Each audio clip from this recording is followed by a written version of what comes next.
இன்றைக்கி புதன்கிழமை காலையிலே நம்ம வீட்டில் நல்லா ஹெல்த்தியான உளுந்தங்கஞ்சி சத்து மாவு கொழுக்கட்டை செஞ்சுருக்கு. நல்லா சூப்பராக இருக்கும். நாட்டு சர்க்கரை தேங்காய் எல்லாம் போட்டு செஞ்சுருக்கேன். Lunch box recipe. காய்கறி எல்லாம் வெட்டி போட்டு கொஞ்சமாக நெய் விட்டு பருப்பு சாதம் செஞ்சுருக்கேன்.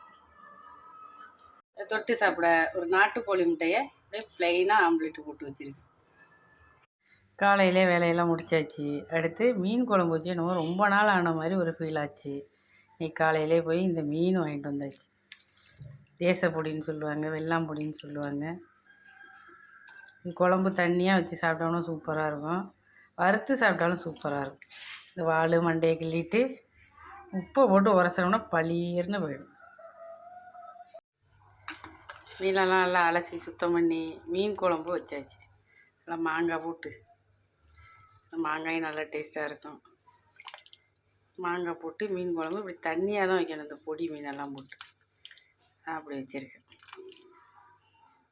கொஞ்சமாக தக்காளி ரசம். மீன் வறுவலும் ரெடி ஆகிடுச்சு. நல்லா சூப்பராக இருக்கும். அந்த வறுவல் ரசம் ஊற்றி சாப்பிட்டோம்னா நல்ல டேஸ்ட்டாக இருக்கும். சாதமும் ரெடி ஆகிடுச்சு. இன்றைக்கி நம்ம வீட்டில் காலையில் சாப்பாடு, மத்தியான சாப்பாடு, வேலைகள் நெக்ஸ்ட் வீடியோவில் பார்க்கலாம். பாய்.